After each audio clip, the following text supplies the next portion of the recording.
Hello, I'm Robin and welcome to the December edition of Molten Music Monthly.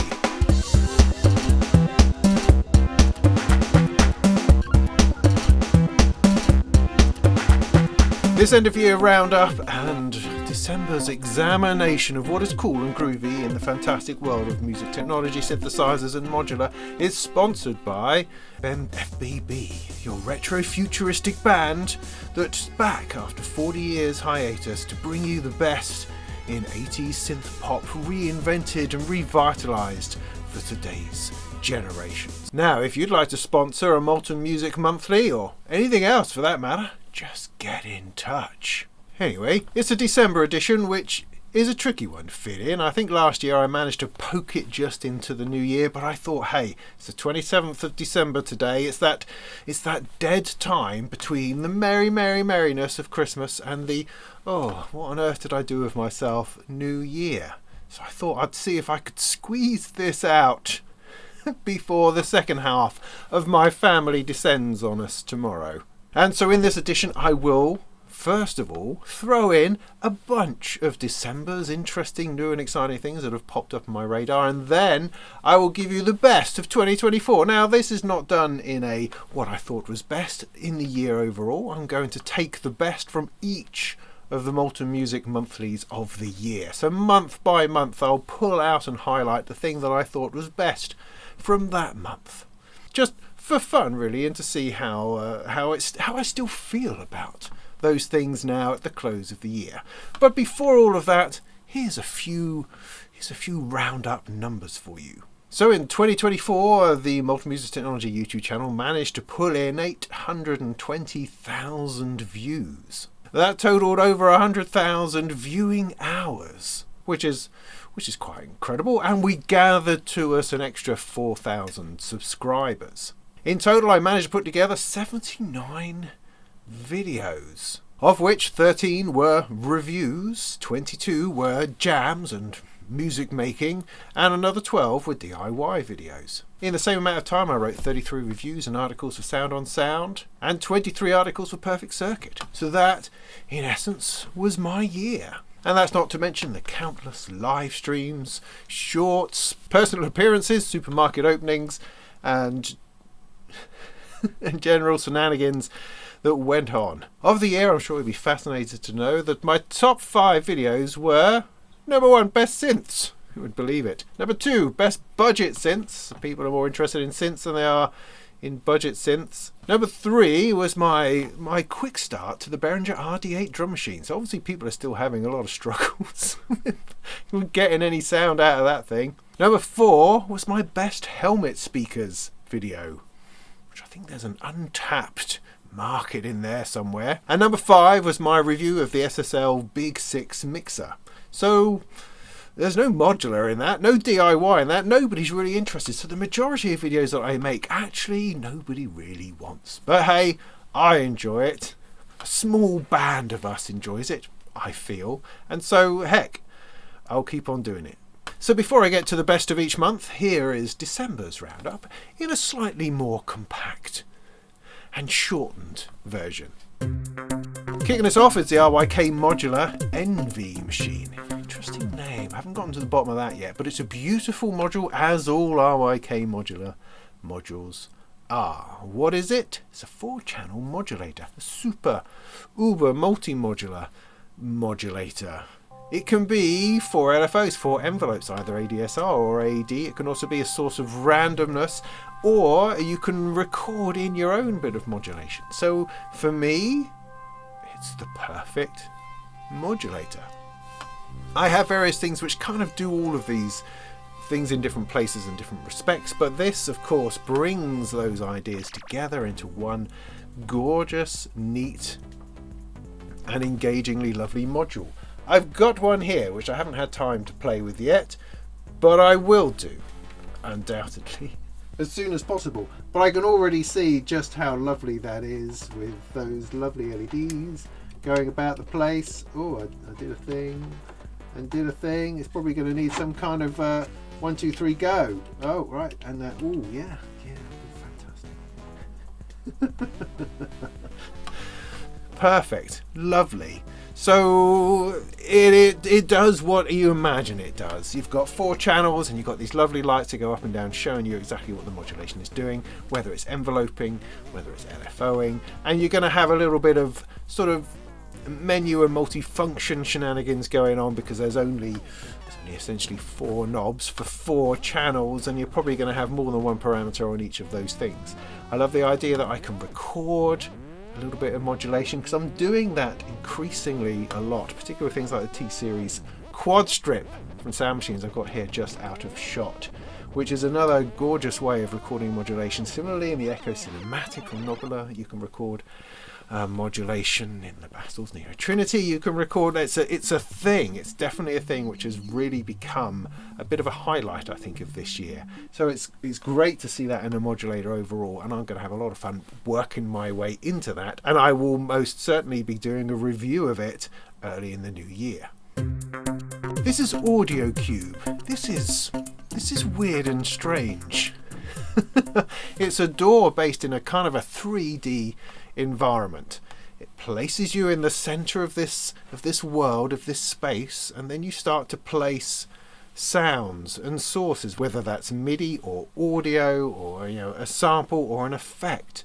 It's fascinating in that you can place a microphone into how you're hearing things and then place sort of planes and effects and physics related bits and pieces around it so that it starts to bubble and twist and bounce and knock around the place. You can create percussive and interesting environments that snowball and cascade into other things while then spinning the microphone around in order to pick it up in a very much an ambisonic space.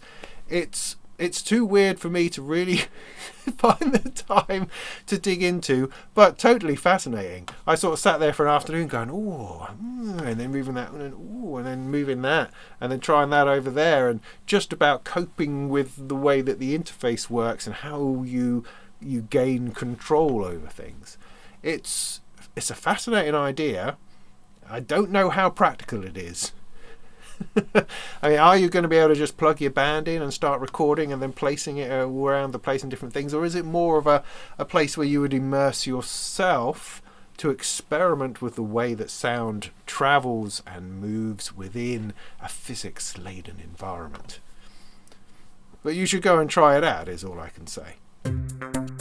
My friend Jakob has produced another little plugin, and this one is based upon his experience of building a real-life modular. If you don't know Jakob and Hack Attack, his channel, it's been based upon more or less exclusively iOS apps, making music in the world of iPhone and iPad, and he is ace at it, just brilliant at it. It's just extraordinary the way that he's able to explain and unfold and introduce all of these products built upon this very sort of limited and yet extraordinary ecosystem.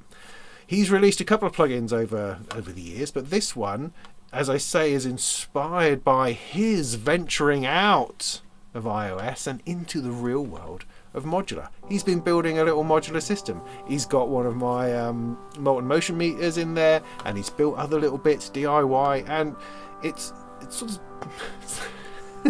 slightly sickening on how well he grasps all of these concepts, all of this hardware, and just gets straight in there and off he's designing his own modules. It's like, how did he do that?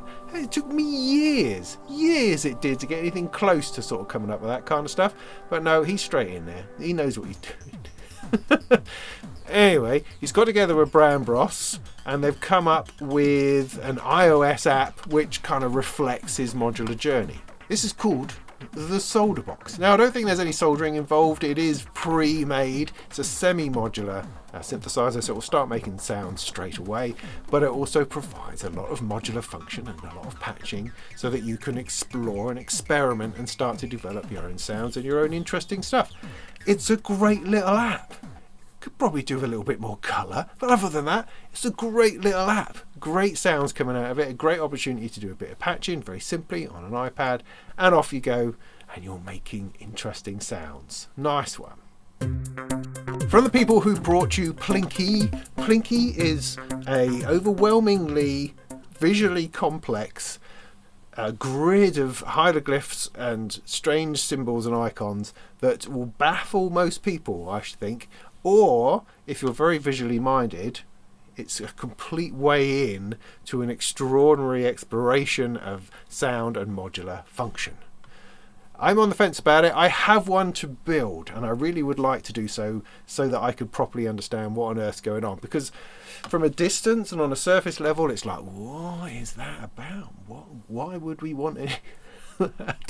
But when you get close to it and start to understand it, my understanding is that it's an extraordinary gateway into some fun modular times. So why am I telling this? Because they've released 3 new little things, 3 new little tiles in One which are just lovely. And I have a feeling they might have to turn up in a lot of my systems, in a lot of places. They are called Bib, Buzzrito and Blueberry. Now Bib, I think if I got this the right way around, is a reverb, delay and overdrive. So a little effects processor in a single little tile with a little couple of touch controls in order to gain access to those different effects. Buzzrito is a swarm oscillator, again with a couple of little controls in order to generate detuning and these sort of stacked oscillators to give you a really fat sound. And the third one, the Blueberry, is a very cute little touch and generative sequencer. Again, a couple of little touch plates, touch a couple of things, and it starts to generate and create sequences. Fantastic. What fantastic little functional, useful One modules. Most One modules, I have to say, tend to be a little bit on the utility side, a little bit kind of dull from most quarters, but these look pretty fascinating. And I have ideas for them, particularly a little touch sequencer, as really cool things to drop into little systems. I think they could be great. They're available as a kit, available now, I believe, from Thonk. I will try my best to see if I can get my hands on them. Back to software again with the Cableguys. This is Midishaper. This looks like a really nice idea, simple idea. Something tells me now, I'm talking about it, that it's been around for a little while, but this is either a rejuvenated or a new or better or an expanded version. Whatever, it doesn't matter. The idea is it's a plugin that works within your DAW, and it generates MIDI information which you can route to whatever parameter you want to throw it at. And what you do is you draw in modulation. So in some ways it's an LFO within your DAW, which is something which I think all DAWs should have. Very interesting that Cubase has recently introduced those sorts of ideas into itself. Something that Waveform has always had and Bitwig has. I think it should be in everything, and this is a good way of doing that. So you can either just have simple basic LFOs, or you can draw in any kind of shape, shenanigans, whatever you like, curves and angles and bits and pieces, so that it runs through this this predefined route through your parameters in order to generate modulation. It comes packed full of channels and things and stuff you can do with it and ways to make it easy to do. But ultimately it just looks like a lot of fun, and I need to go and have a go of it. This is another module that seems to be creeping up a lot this year. This one's from Jolin, and it's called Rosa. Like the Rosas are coming and get you. So what is it? So it's an infinite morphing, channel swapping, mixing generator thing.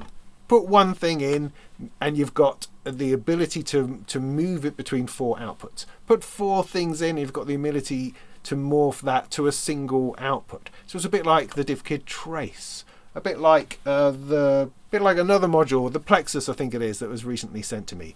It's this idea that you can scan through different outcomes and send things to different things, and how interesting that is, or send multiple inputs to a single destination. I use the DivKid Trace, it's up here still, I think. Yes, indeed. I sent it a couple of different drum patterns. I was able to swap between them, go into a single drum destination. And that's a very easy way to create variations and changes between things, and to carefully and gently move from one to another. So the Jolin Rosa is a similar idea. It seems to have inputs and outputs, as opposed to just being about several sources going to a single source. So it has other different things going on, including you can use it just as a bunch of VCAs. So very interesting. They've sent me a kit that I hope to get built very soon in the new year, so I'll be able to tell you much more about it.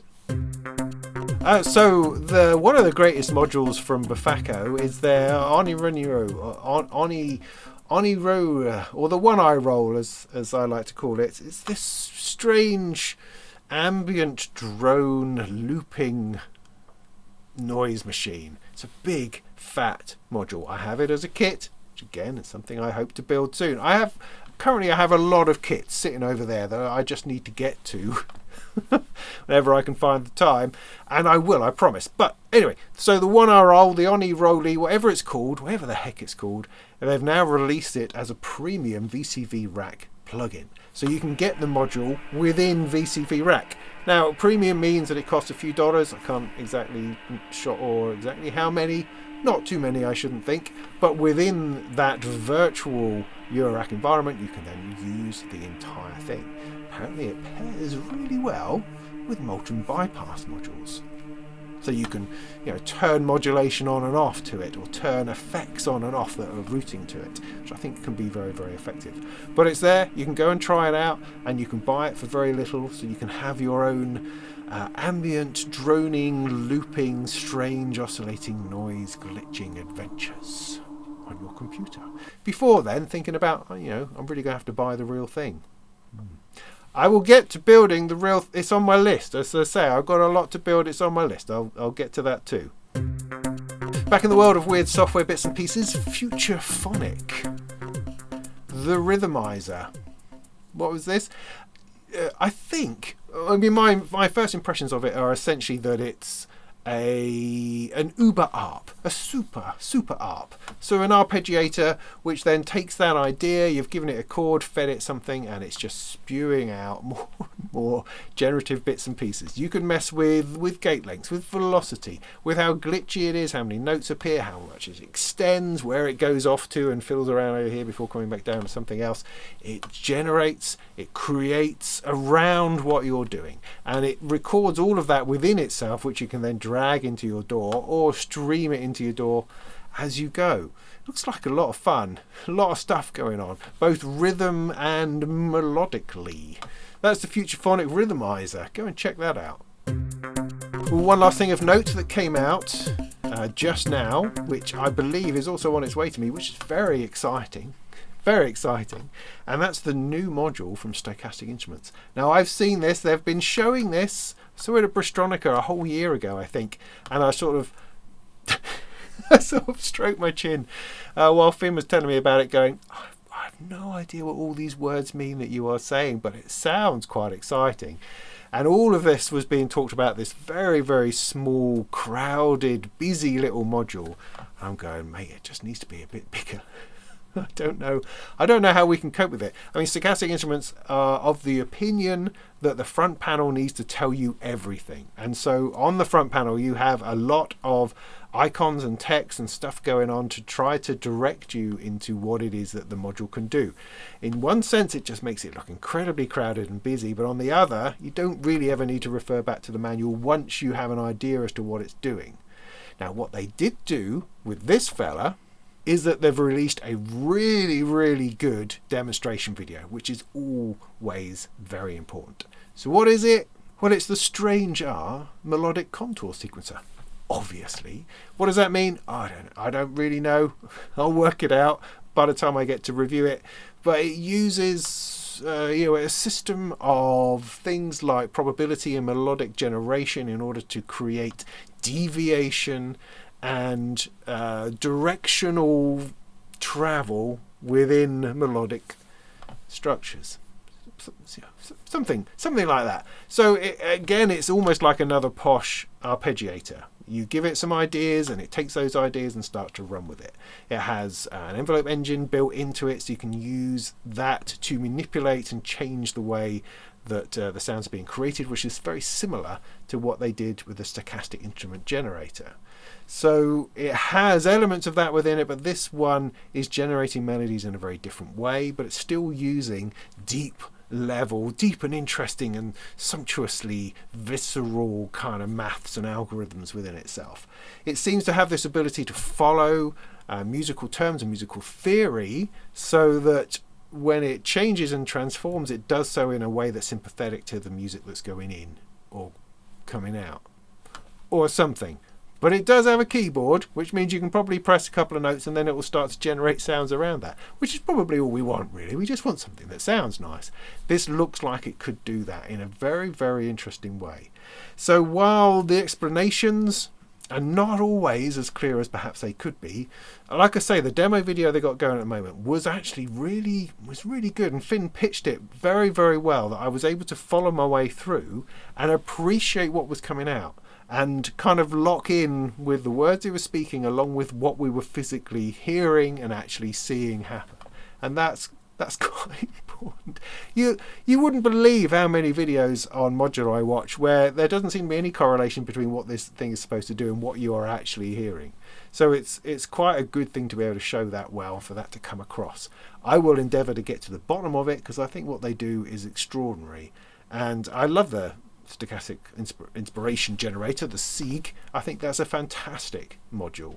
I've used it a lot in all sorts of different situations, and so I'm looking forward to giving this one a go, because I think it really could contribute interesting things to my rack.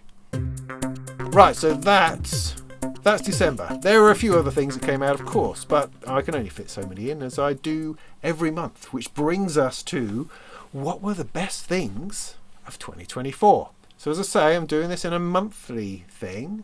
So let's look back first at January. The beginning of the year, this year, what was it that was floating my boat? Well, we had all sorts of things coming out from Korg. We had some very cool things from Stylophone. January is also where we get the NAMM show, so there's the potential of new and exploratory things happening there, although not a whole lot these days. But we did see things like the 4MS Catalyst modules, which are quite interesting. But the one thing that really took me back in January was the Stochastic Instruments Neo Trinity. Now, the Neo Trinity is a compact, extraordinary module of extraordinary things. If memory serves me right, it's 6 channels, somehow squashed in round a corner. It shouldn't have been 6 channels. It should have been 4 channels, I think, would have made it much more copable with. But regardless, 6 channels, each of which could either be a modulator, a melody, or an envelope, or a percussive trigger. So you would select a channel, and with a single knob in the middle, you could draw in modulation. You go and set that going, and that would be steaming out of its output into whatever you wanted to put it in. Or you could melodize that with a bit of quantization, turn on quantization, and then go. So you do a sort of a trombone style melody making, because you can't skip notes. You're using a knob to draw in an arc of notes, if you like, through a quantizer, but you could create really interesting sequences with that. Alternatively, you could just let it play as an envelope, or trigger it as an envelope and add a bit of decay or attack to that, or you can let it go as an AFO, or you could tap a button in order to give out a series of triggers and record those. So you record a trigger pattern. All of these things are brilliant. Now, many of these things I've found have kind of found themselves into other modules that do it in a bigger, more direct way. But what's beautiful about the Neo Trinity is that it's so compact, it's so fiercely featured within that small amount of space, that it could run an entire row, if not 2 rows, of modular all by itself, providing the entire modulation, the entire sequencing and triggering engine of the whole show. So it's quite an amazing thing. It is a bit fiddly, without a doubt. The fact that you get 2 channels around the corner of the nice neat 4 channels in the middle, it's slightly maddening, I find, but extraordinarily useful. Really, really useful module that you could use in any situation, just to tap in a few triggers for something, tap in a rhythm that's firing an envelope into a filter, or a percussive thing, or to just dial in a little bit of melody. Just dial in a melody and let that loop round. Or just a bit of modulation. You know, really, really versatile, really interesting. Good job. February was a bit dull. Not a whole lot happening in February. I was really sort of scraping around to find things to talk about. So it's difficult to find something that really, really stands out. I mean, I liked the Winterbloom Neptune filter very much. In fact, I bought the kit and it's on my list of kits to make. I still haven't made the thing, so I can't really tell you a whole lot much more about it than that, other than I was very impressed by what I saw, and so, you know, impressed enough to want to reach out and actually grab hold of a kit. I also really like the look of the feedback VCOs. They produced these, I think VCOs and VCFs, which have this incredible look to them, this sort of halo effect around the knobs, and high precision VCOs, as well as some more regular ones, but I thought they were particularly beautiful looking. I also really liked what GeForce did with the OBeasy. This was a software version of the 8-voice OB8 thing that they had released, this enormous software synthesizer moduling the classic Oberheim 8-voice, and they thought they would bring that down into something a little bit more manageable so that you didn't have to tweak every single bloody setting on this thing in order to get interesting sounds out. They brought that down into a sensible sized instrument all by itself, which has some great presets, some simple tweaks that you could use, and it sounded absolutely lush. So there you go. No winner particularly for February. Why, I hear you ask? Well, it's my channel, it's my video. I can do what the heck I like. I don't have to bring you a one that I think is one. I could just give you a splattering. If I like, what? Sue me. I don't care. March was a lot more interesting. We had things like the DivKid output bus. Now I use that a lot. I found it incredibly useful. It's usually there. It's currently missing. I must have put it in another case. Oh yeah, it's over there. It's a really useful thing. It's like, so you got like 8 channels of stuff going to an output. So it's an output module. We got a nice big output volume knob and headphones and things like that, so it's very good for that. But rather than having a big large mixer that's using up a load of space within your Eurorack, it's just got a column of 8 inputs. I think it's 8 inputs, which can be mono or stereo, so good for stereo, coming out of stereo effects. There's no mix in between them, it's just a summing mixer, so it just adds it all together and stuffs it out the output. But beautifully simple and easy, and it solves a lot of problems in trying to mix stuff together or using little mixers all over the place. It just kind of brings all of that together in one place. Very, very useful. I've used it.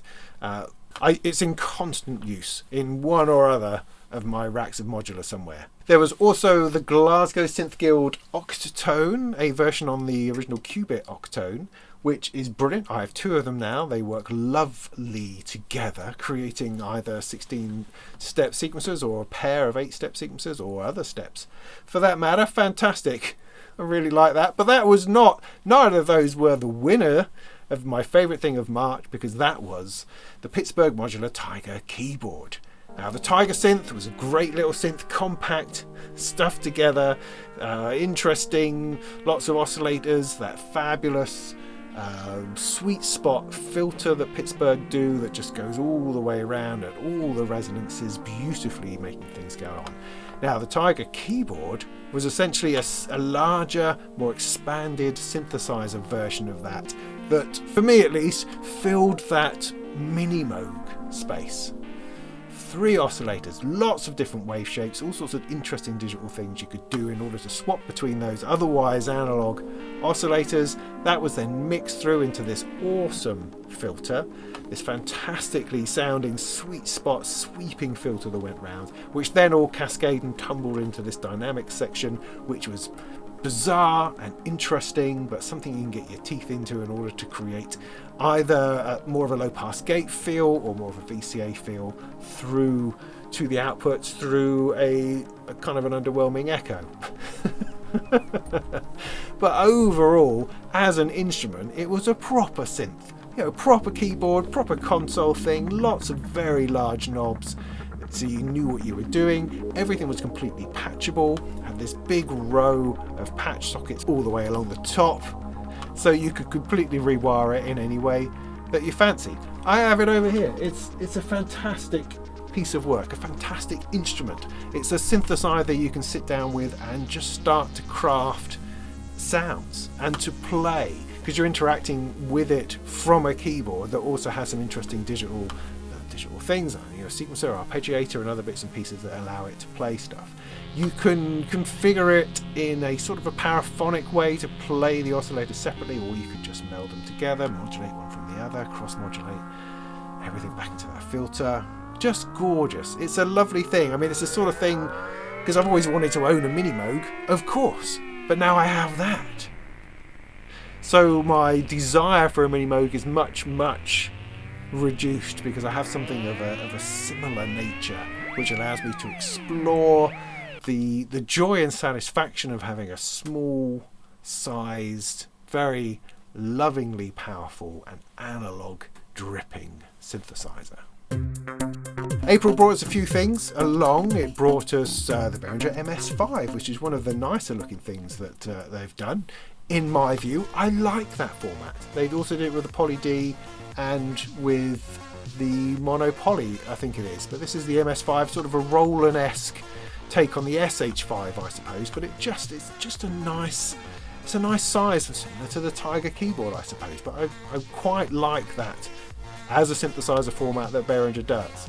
That month we also had Waveform 13 from Traction, and we were introduced to Black and Blue, which is a UK-based modular company who made this 4 filter thing and this 4 VCA massive things that I did. But they also did a smaller one, the Duo, which came out later in the year, which I really quite liked. But anyway, what was interesting in, what month are we in now? April. Was the Tetrachords from Cycle Instruments. Tetrachords is a 4-track MIDI and CV polyphonic sequencer that's fascinating and interesting in ways that I haven't yet quite fully grasped. It's a module, it's a big module that sits there with these glowing buttons and interesting ideas that's a little bit kind of, oh, I don't know if I have the time to look at that right now, and that unfortunately happens to me a lot. But it's very much designed as a melodic and harmonic playground, so you can start to dial in relationships between notes and move through chordal structures, and all of that while outputting interesting and generative things into your rack. They talk about things like polytonal chaos and mayhem. They talk about scaling up, scaling down, scaling sideways and into other harmonical realms. Harmonical, maniacal realms of mayhem and chaos. That sounds pretty awesome. But apparently anything from simple melodies to unisons to chords to structures to movements are all possible within this thing. I have one and it drives me nuts that I haven't been able to give it any time yet, but I intend to and plan to and hope to have a review of it coming out in the new year. God, I got a lot to do in January. May, of course, was Super Booth, so you'd expect there to be a ton of stuff, and there was a ton of stuff, although there weren't that many spikes. I mean, the Arturia Polybrute 12, yeah, I mean, that was one heck of a spike, because that's a fantastic synthesizer, although it's kind of stuff that's built on what we've seen before, so it's not really a massive wow, it's more of a ooh, as opposed to a I would say. We got other similar intakes of breath with the Meta module from 4MS, where you can run VCV rack in a module. It kind of had you scratching your head and your chin more than it did going, wow, man, that's going to be incredible. Although it has turned out to be pretty incredible. We also had the Oberheim TO5, which a lot of people seem to think is one of the best synths of the year, and the Pittsburgh Modular Voltage Lab 2, which is an extraordinary collection of synthesizer bits. It goes in a different direction to the Tiger. It creates all sorts of strange avenues of things, has this fantastic control system and sequencer that you can feed in and out of itself. Fascinating, difficult, complex, but deeply rewarding synthesizer. But that's not the one. None of these are the one. The one that's the one that I didn't really appreciate from Super Booth, but I've learnt to appreciate it later because I've used it and now I use it all the time. And that is the Nebula Echo Cinematic. I've got it up here that you can't see. It's fantastic. It's a strange thing. It seems relatively simple. It's a delay, right, and a reverb, yeah, okay, and a bit of sort of EQ, right. But once you start it running, once you start feeding things through it, it becomes this animal, this extraordinary feedback thing, this monster that marches on down the road, producing bands and resonant throbs of stuff that you weren't really you weren't really going for. I mean, you start off by going, oh, it's a bit of an echo, right, a bit of an echo. Oh, the echoes aren't particularly long. Oh, what's happening to those, to the echoes? It sounds very much like the echoes are kind of being ripped apart. Yes, they are. The idea, I think, is that it was taking an old tape echo, you run stuff through it, and then you run the output of that, rather than just using it as an insert on a channel on the desk, you run it through its own channels on the desk, where you start to EQ it and mess about with the echoes separately to the dry signal that's coming through. And it gives it this ability to deteriorate in a really interesting way and create this feedback, this ball of energy, which you can then move and shift around with the EQ and then explode back out again. In some ways it feels like it smears stuff. It can take a small sound and just like expand it out across and move that around. Or it can take simple echoes and then start bouncing those about the place, or it just drenches it all in this really nice reverb that's on there, and then again you shift it around with the EQ and pump out that resonance to create these feedback loops going on. It's just wonderful. The first time I played with it on a live stream, just sort of turned it on. I had no idea what I was supposed to do, and this sound just started coming from it. It started sort of beating and growling, and I was putting in something I think from the Qubit Surface, so a very, very nice twangy sound, but out of it was coming this growl, and I gradually started to move things around, and you could hear the frequency shift and the reflection starting to go on, and it started to come out of the fog and establish itself and then move off again, and I was just completely stunned. And I've used it a lot ever since. Pairs brilliantly again with a Molten bypass module.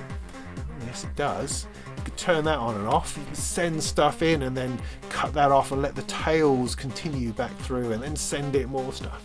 It has this ability to sort of throb in a heartbeat kind of way. It's a fantastic module, absolutely. If I was to do like module of the year, then that might well be in there. In fact, I think I have put that forward as a module of the year somewhere, haven't I? If I haven't, because I've written a couple of those, then I definitely should have done. June then, middle of the year, not a whole lot going on. I think everyone went on holiday. There was not much going on at all. And probably the thing that came out most interestingly was the Etna from Patching Panda. This is a whole bunch of morphing filters, I think. I have one here, right here. It's packed, look, I can show you, look. It's packed full of fascinating sliders and things. It has this way of morphing between different filter settings and stuff. It's something which has just gone into my rack, because Patching Panda sent me one a little while ago, and I've just managed to find the space to put it in. So I'm going to start getting into it and using it. But it's like a filter like no other, because it is all the filters all the time with which you can move and morph between different ideas and different ways of filtering, all within the one module. DivKid's done a really good video on it. You should go and check that out. But for June, yeah, the Etna was the one that was most interesting. July, got to July, a lot more stuff going on. We had the Moog Labyrinth, which many people would think would probably be the best of the month, but not for me. We also had Luna came out on Windows, or at least was the first time that I'd cottoned on to the fact that Universal Audio Luna's DAW was now available for Windows. It's completely free. It's flipping excellent. It's a great studio environment that includes a lot of vintage emulations of old gear that are going to just make your stuff sound great. It doesn't have marvelous MIDI editing in particular, but it does have, the sort of editing you'll find in Pro Tools. So, decent enough, and it supports VST plugins and VST instruments. So it's a fully functional DAW, and it's completely free. We also got FL Studio 2024, their new sort of reworking of FL Studio, out of version numbers into sort of year numbers, and with more updates and more stuff being injected in. Got the OB1 from GeForce, which is a beautiful, again, Oberheim based synthesizer, but one in which you can push into polyphonic sounds. It just sounds completely lush. The Korg collection got updated to version 5, including a couple of ARP bits and pieces and other fantastic Korg stuff. That Korg collection is well worth it. Any day of the week, a great collection of legacy and modern synthesizers in one software bundle.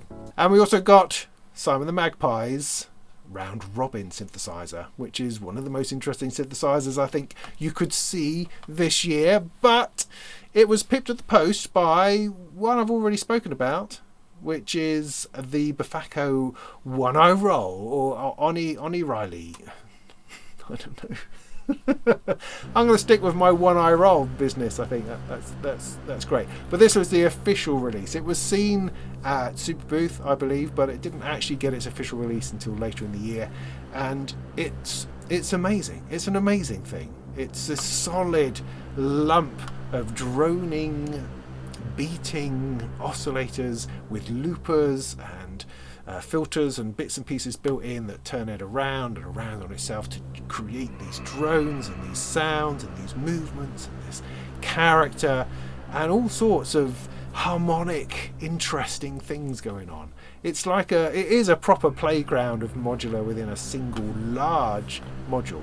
As I say, I have the DIY one. I will build it and I will enjoy it, and you too can enjoy it on VCV Rack because they've just released the plug-in version, which is excellent stuff. Befaco. For August, has to be the Moog Muse. This to me is something a bit special. I've heard some criticism about this, and also about my enjoyment of this synthesizer. I've never played it, I should put that out there, but what I see in the Muse is kind of a culmination of mooginess. Because, I mean, you could say that the Moog 1 was their big ultimate flagship synthesizer, but it was complicated.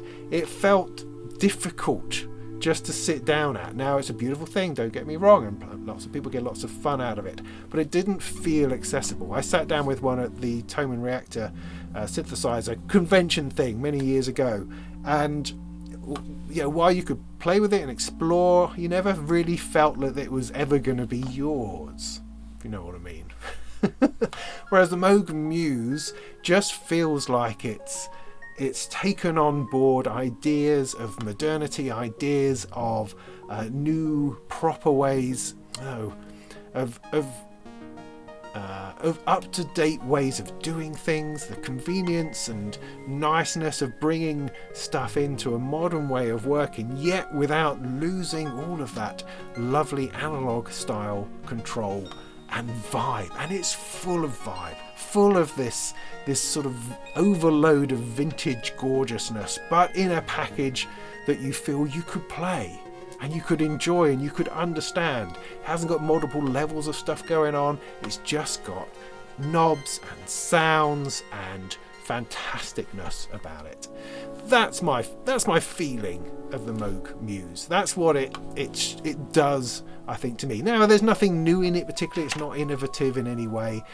Its attraction, I think, is just purely how it represents everything that Moog is about, and also represents everything that I've never been able to get hold of. I've never owned a Mini Moog. I've never owned a Voyager or the other big synthesizers. I've got a bit of a Mother 32 and a DFAM, but to have a proper polysynth from Moog that's accessible and warm and interesting and usable, I think the Moog Muse is that.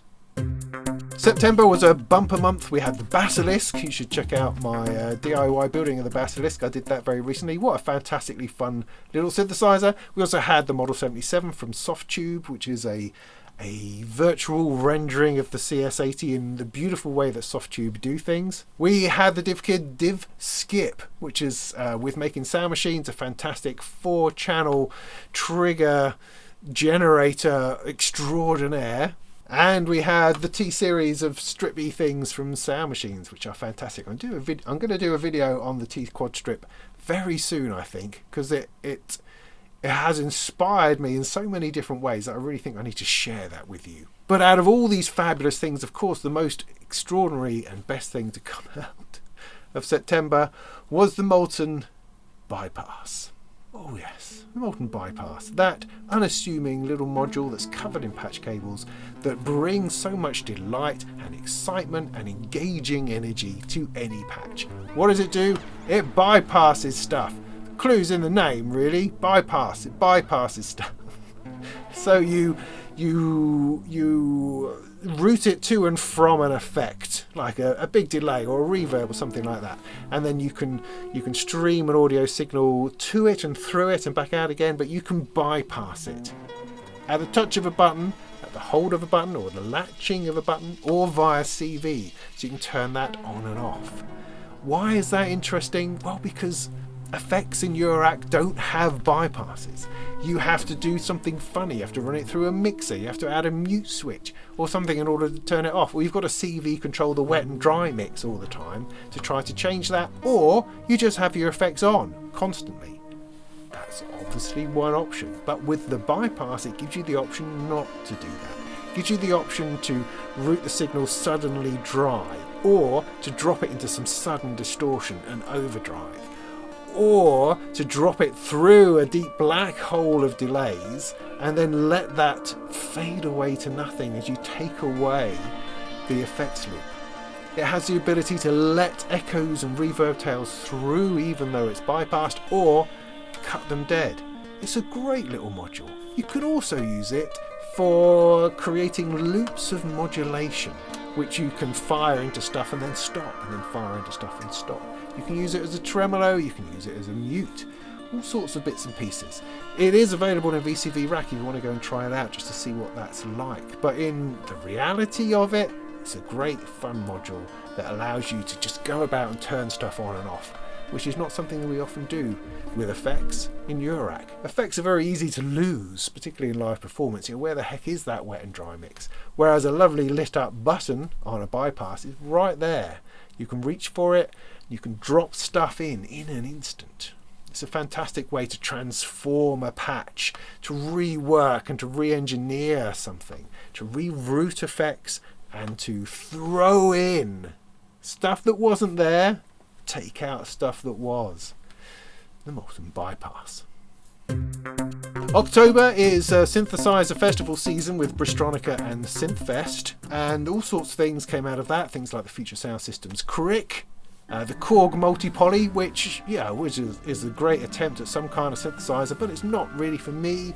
The evolution of the Monopoly, but that's by the by. We also had the Disting NT. It's like let's just push the Disting even further, do a bigger, more elaborate thing, which is just amazing. It's such an extraordinary module. And of course the Digitone Mark II. But what I liked, what was the weirdest thing for me, I think it came out of that month, was the Noodle Rider. Noodle Rider took a cassette tape, took all 4 channels of it and stuck it into a Eurorack module, but not just for messing around. It was for recording 4 channels at once and messing around with it that way, which I thought was fascinating. And of course you could use that as a little loop of stuff, or you could use it as a constantly running something or other through which you are looping sound and pulling off that cassette vibe. So ultimately you can fill this cassette full of sounds which are then pulled off as sound sources that you can use within your Eurorack. So it could have a tone on it which you can vary in pitch. It could have what would essentially be samples or recordings of voices, recordings of noises, recording of animals, recordings of other synthesizers, anything you like, which you can then manipulate in time and space coming through your modular. Now of course 4 channels on a cassette are all on the same piece of tape, so it's not as if you can treat them independently. You can treat them independently, just can't pitch them independently because they're all going at the same speed and playing at the same time. But it's interesting in that you can drop different things out. So you can noodle upon your tape and then bring back all sorts of interesting things from that and drop things in, drop things out. It just gives you this sort of place to explore, which is unusual and exciting. Its only slight downside is that you can't record into it itself. You have to sort of pre-make your tape, and then you stick that and use that sound source to do interesting things into your system. So yeah, a fascinating idea, definitely worth exploring, and something I'd really like to see in the wild at some point. Now, last month is just bringing us up to the end of this opus. We had a few nice bits and pieces like the Bastel Castle 2 FX Wizard. We had the Audrey 2, the Scrooge, the Stardust, and the Knob Technology Carony, I don't know what it's this thing here, this oscillator. Again, I'm going to do a review of this because it's really quite interesting. Fantastic sound you get through the folding and other bits and weirdness going on in this, and it is stunningly colourful, I have to say. So yeah, look out for that review. I'll be doing that definitely in the new year. I'll be squeezing that in amongst everything else. But that was also excellent. But I think perhaps what has to be the most interesting thing is the Orchid from Telepathic Instruments. What it is, no one can tell.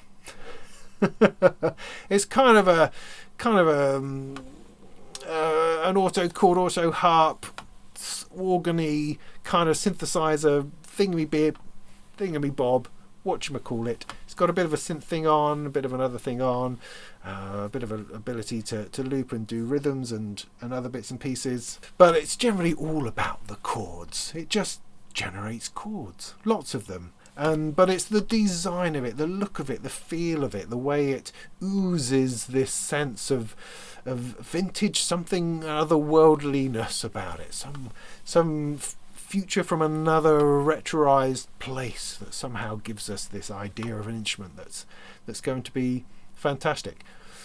The sound demos so far sound a little bit organy, sound a bit chordy, but maybe that's it. Maybe that's the point.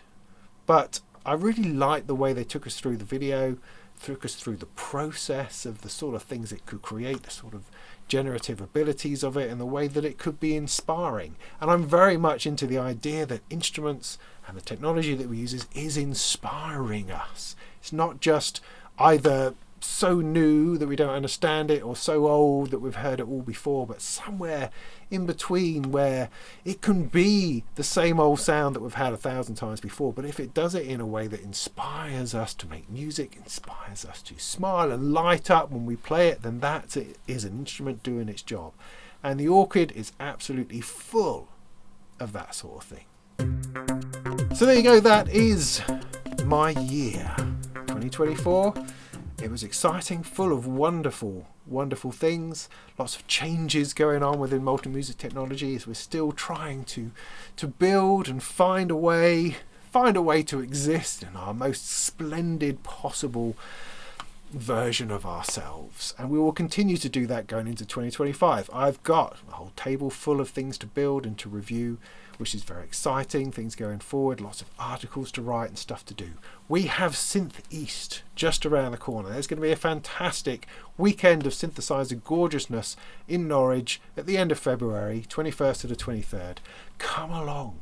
I have room for 1 or 2 more manufacturers, potentially, but you need to get in touch, otherwise they are going to go. We have performances from Seafill, from Lula York, from myself, and Paulie Bow. We have Steve Davis, Gaz Williams.